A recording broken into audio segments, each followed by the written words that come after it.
Bonsoir chers auditeurs et chères auditrices de notre web radio R212, notre chroniqueur de l'ODJ, Mamouna Charki, partage aujourd'hui son avis et sa réflexion avec vous dans cet article intitulé Grève silencieuse au ministère des Finances pour une justice salariale. Voici son propos en podcast pour vous. Bonne écoute. Mamouna Charki entame son analyse en notant que les employés du ministère de l'économie et des finances au Maroc ont annoncé une grève silencieuse pour protester contre le retard dans l'application de l'accord de février 2024 concernant les primes.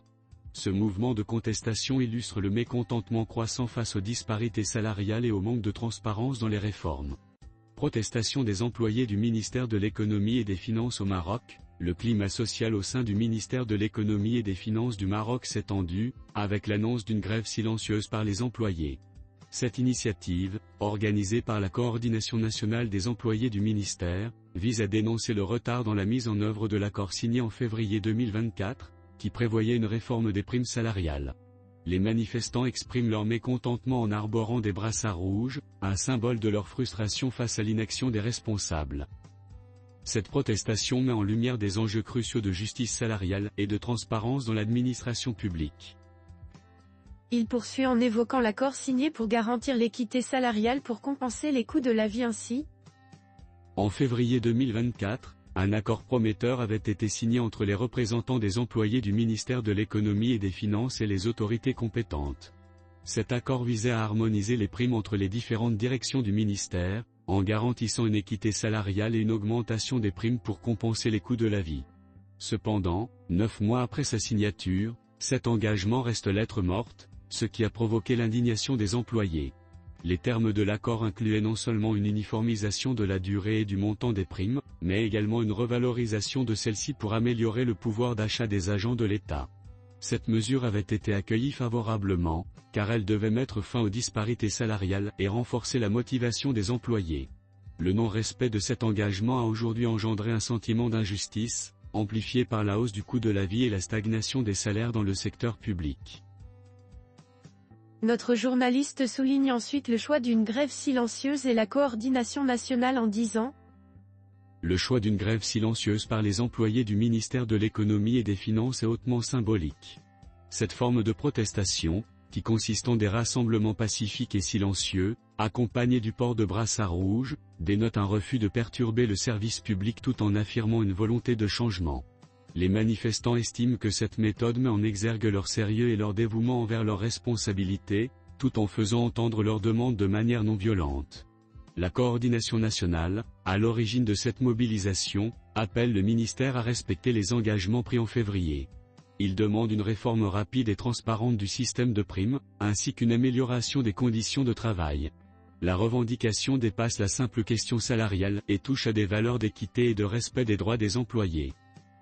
Les fonctionnaires craignent que le manque de réponse de l'administration entraîne une démotivation générale, nuisant ainsi à la performance du ministère et à la qualité des services rendus aux citoyens. L'analyse se poursuit en posant la question des primes et le non-respect de l'accord de février en ces termes. La question des primes salariales et des conditions de travail dans le secteur public est une problématique récurrente au Maroc. La mobilisation des employés du ministère des Finances s'inscrit dans un contexte plus large de tensions sociales, où de nombreux fonctionnaires se sentent lésés par des disparités salariales et un manque de réformes structurelles.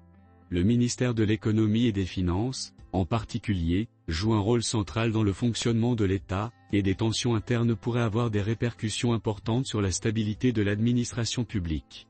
En outre, le non-respect de l'accord de février soulève des questions de confiance envers les engagements de l'administration.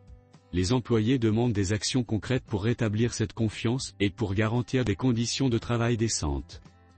Le respect des droits des fonctionnaires, en particulier dans des domaines aussi stratégiques que l'économie et les finances, est essentiel pour la bonne gestion du pays et pour éviter une érosion du moral et de l'efficacité de l'administration. Enfin, l'auteur conclut son article ainsi. La grève silencieuse des employés du ministère de l'économie et des finances au Maroc est un signal fort adressé aux responsables. Ce mouvement pacifique, mais déterminé, appelle à une réforme transparente et équitable des primes, conformément aux engagements pris. Les employés, en adoptant une posture de revendication silencieuse, expriment leur volonté de voir le ministère tenir ses promesses et instaurer un climat de travail basé sur le respect et la justice salariale. Dans un contexte de morosité économique et de tension sociale, répondre à cette demande est essentiel pour restaurer la confiance et assurer la stabilité de l'administration publique. Chers auditeurs de la Web Radio R212, merci d'avoir été à l'écoute de ce podcast et de partager avec nous ce moment d'échange et de découverte.